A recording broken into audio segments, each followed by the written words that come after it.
Assalamualaikum warahmatullahi wabarakatuh. Baik, saat ini kami akan menyampaikan data terbaru dari wilayah terdampak gempa. Karena kami melingkupi dua wilayah, sehingga ada dua wilayah akan kami sampaikan untuk data terbarunya. Yang pertama akan kami sampaikan wilayah Pasaman. Untuk wilayah Pasaman, saat ini korban jiwa 8 orang, kemudian luka-luka 4 luka berat, 36 luka ringan. Kemudian yang masih dalam tahap pencarian ada 4 orang. Ini kami terus melakukan pencarian, di mana masa pencarian seharusnya sudah selesai kemarin, kemudian diperpanjang oleh kami ditambah 3 hari. Hari ini hari pertama, berarti 2 hari lagi untuk tahap pencarian orang hilang 4 orang. Kemudian untuk data pengungsi wilayah Pasaman itu 5.207 jiwa dengan rincian 3.021 jiwa di 11 lokasi. Kemudian 2.186 mengungsi di tenda-tenda masyarakat yang berada di rumah masing-masing. Kemudian untuk fasilitas bangunan,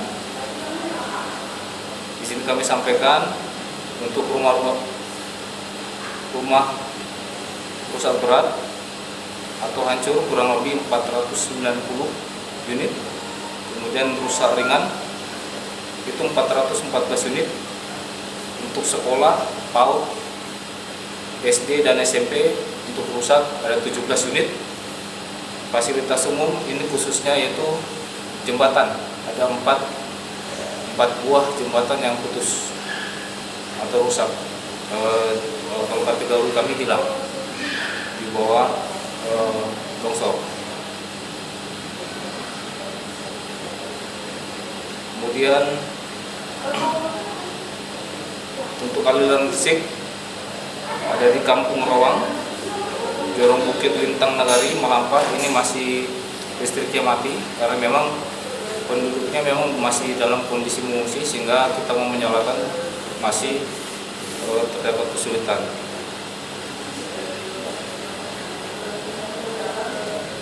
Kemudian untuk bekas-bekas lumpur, kita sudah mengerahkan beberapa alat unit ekskavator. Kemudian untuk penanggulangan kesehatan, kita sudah membangun 5 posko kesehatan. 5 posko kesehatan yang berdekatan dengan tempat-tempat pengungsian, dan besok akan dibangun satu lagi yang berada akan di tengah-tengah beberapa pengungsian.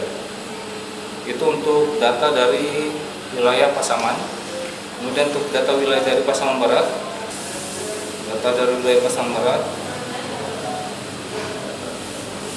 untuk kerugian material 9 orang meninggal. 9 orang meninggal, kemarin 7, sekarang jadi 9. Kemudian luka berat 45 orang. Ini rata-rata di rumah sakit Padang. Kemudian luka ringan atau sedang itu 336 orang. Kemudian untuk kerugian material untuk rumah yang data terakhir kami 770 unit rusak berat, rusak sedang 3.075 unit, rusak ringan 986 unit. Kemudian untuk fasilitas pendidikan, rusak berat 21 unit, rusak sedang 14 unit, dan rusak ringan 20 unit. Untuk fasilitas kesehatan, rusak berat 5 unit, rusak sedang 4 unit, rusak ringan 4 unit. Kemudian fasilitas ibadah, rusak berat 22 unit, rusak sedang 7 unit, rusak ringan 11 unit.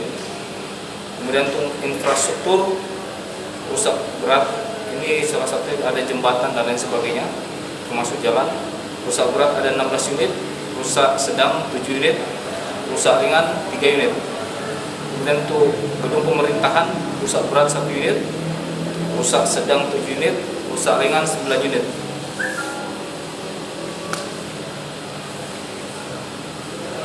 Untuk kondisi listrik di Negara Kajai Kabupaten Pasaman Barat sudah menyala, cuma memang kondisi jaring khususnya di daerah Simpang Tibuabo ini sinyalnya memang masih ada timbul tenggelam untuk daerah Simpang Tibuabo. Kemudian titik pengungsian yang ada di wilayah Pasaman Barat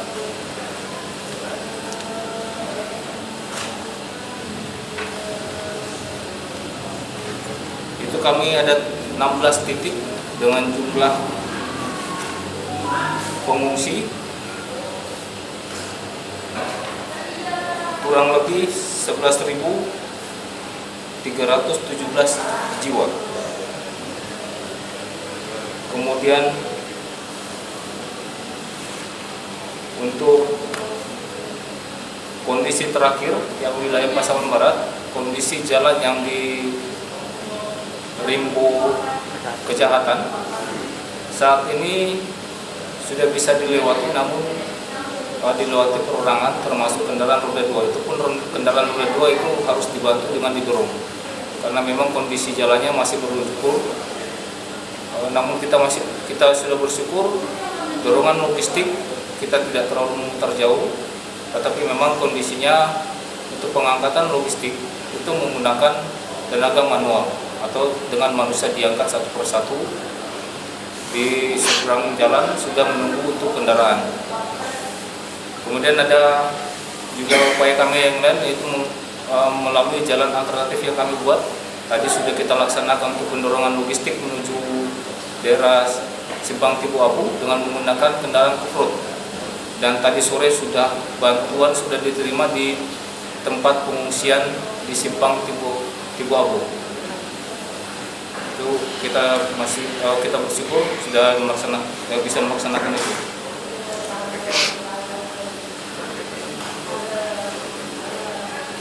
Kemudian upaya juga kita untuk pengerasan jalan yang kita buat jalan alternatif, sudah kita berupaya.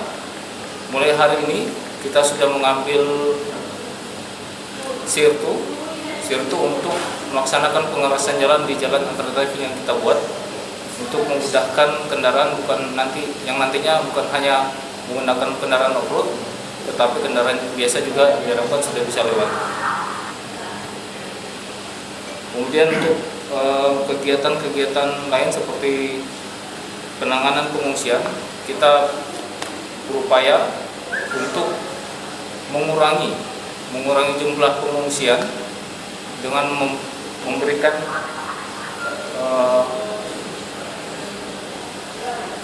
kesempatan kepada masyarakat yang ingin kembali ke rumah untuk mengurangi dari jumlah pengungsi yang ada di titik-titik pengungsian. Ini sudah berangsur kita laksanakan. Memang untuk kondisinya apabila memang untuk seperti tenda, memang saat ini tenda masih dirasakan kami masih sangat kurang.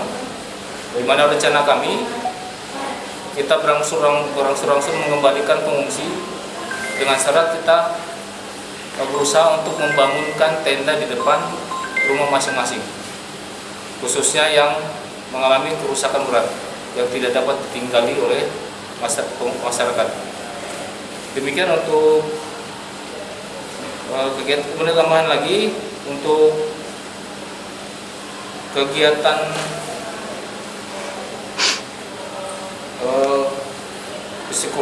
psikologi healing ini sudah kita laksanakan juga, sudah beberapa titik pengungsian.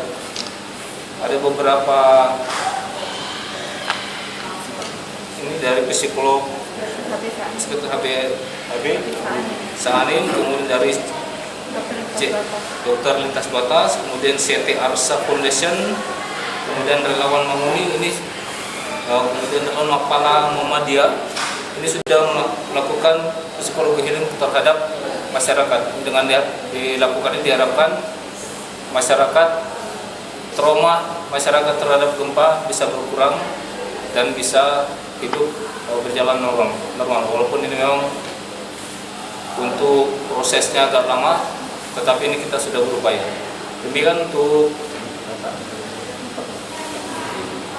kemudian hari ini saya juga menyampaikan bahwa ada tim pendataan dari 4 universitas bekerja sama dengan tim didamping oleh Dinas Perumahan dan Pemukiman, ada 5 dinas. Kita sudah mulai hari ini, kami sudah sebar kurang lebih ada, kalau yang di Pasaman Barat kurang lebih ada 76 orang, kemudian di Pasaman itu ada 24 orang. Hari ini sudah mulai bekerja. Ini untuk melaksanakan klarifikasi rumah, khususnya yang kita dahulukan ada rumah rusak berat, rusak sedang, dan rusak ringan. Ini diharapkan dengan data ini kita akan bisa segera melakukan tindak lanjut ke depannya, seperti kita mengajukan untuk bantuan hunian, kemudian bisa membuat hunian sementara maupun hunian tetap nantinya. Nanti akan kita sampaikan melalui Bupati untuk dibuatkan SK. Demikian untuk kegiatan Satgas tanggap darurat baik yang di Pasaman maupun di Pasaman Barat. Mungkin ada rekan-rekan mau bertanya, silakan. Pak Eri, saya ingin penegasan saja. Ini artinya total korban itu 17 orang di kedua daerah. Betul, kalau untuk data yang kita dapat yang paling terakhir 8 di Pasaman, kemudian 9 di Pasaman Barat. Yang 2 itu kenapa Pak Eri? Ada penambahan di Pasaman Barat? Di Pasaman Barat 2 orang ini memang karena usia, kemudian ada penyakit paru-paru juga. Umurnya 71 tahun, umur 62 tahun dan 74 tahun. Itu meninggalnya tadi ya? Usia, ya. Kemarin yang di Pasaman, hari ini penambahan yang luka berat yang ada di Rumah Sakit Jamil, yang kepala kena ada robek. Jadi Komandan, tanya untuk pemulang tadi kan ada untuk pemulangan pengungsi. Ini pemulangannya sendiri-sendiri atau ada dimobilisasi? Baik, untuk pemulangan kita sudah fasilitasi menggunakan kendaraan dari Disub. Ada 5 dinas sosial, dinas perhubungan, Satpol PP, kemudian ada 5 dinas, 5 OPD yang melaksanakan pemulangan, dan mereka pulang pun kita berikan bekal, tidak langsung kita pulang, kita berikan bekal juga. Kalau untuk angka-angkanya berapa yang mau dipulangkan atau berdasarkan keinginan saja? Rata-rata mereka berdasarkan keinginan. Untuk angkanya kita terus mengupdate karena memang ada yang ingin pulang, ada yang ingin tetap tinggal di sini. Kita akan update terus. Tambah satu lagi, kemarin kan ada putus jalan dari Kajai ke pusat ibu kota kecamatan. Apakah sekarang masih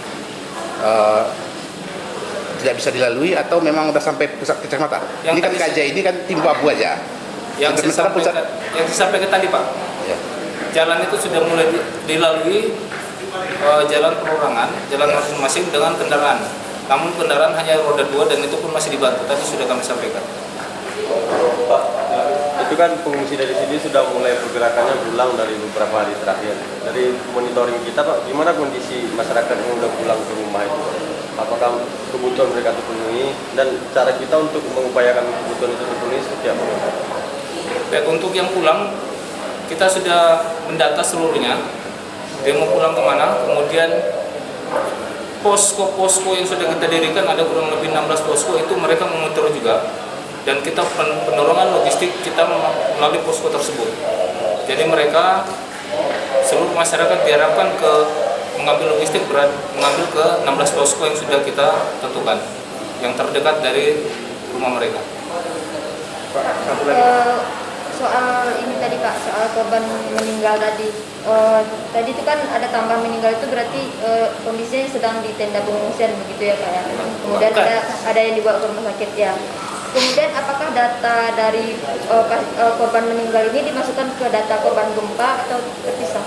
Artinya dimasukkan berarti ya Pak? Betul. Semua yang meninggal Apa misalnya yang di pengungsian itu masuk ke korban gempa. Betul. Jadi korban yang meninggal ini yang satu dia dari sini, kemudian sakit kita bawa ke rumah sakit di atas sini, sembuh kita bawa ke sini, kemudian kita kembali ke rumah, ada 2 orang di rumah meninggal. Ini masuk dalam kategori korban gempa dan itu sudah kita laporkan.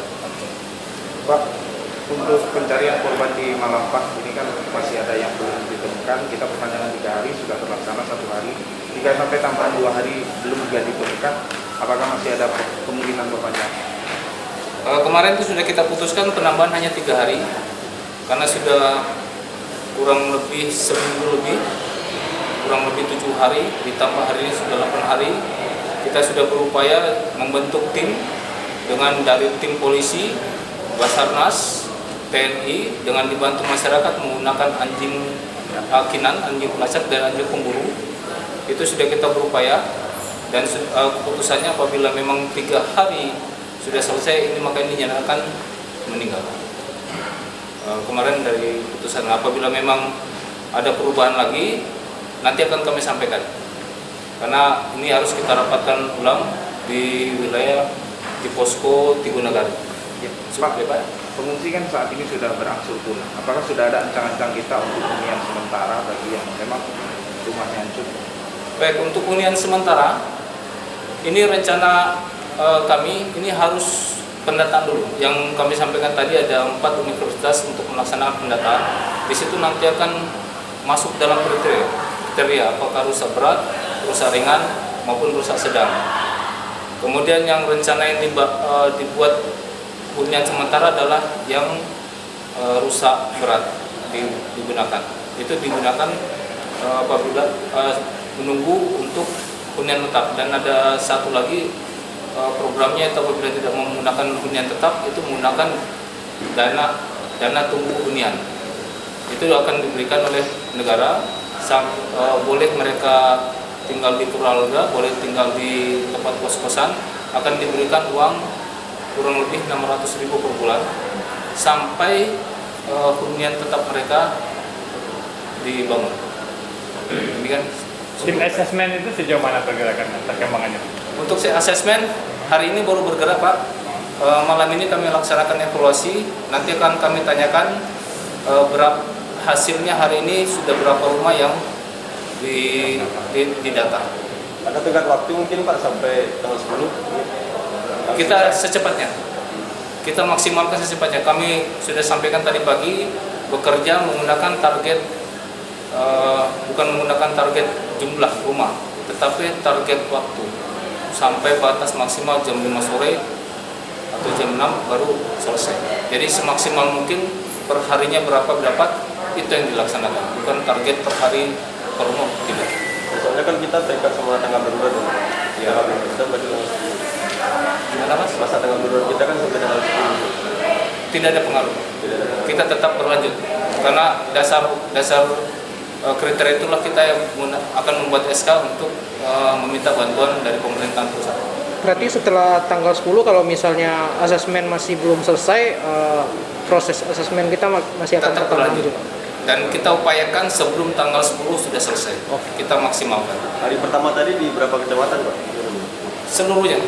Kita sudah sebar ada 76 untuk wilayah Pasaman Barat, kita ada 76 sudah dibagi mereka per wilayah, ada 4 wilayah untuk Pasaman Barat. Saya rasa cukup ya. Terima kasih atas perhatian dari rekan-rekan. Demikian untuk data terbaru dari wilayah gempa Pasaman dan Pasaman Barat. Selamat malam.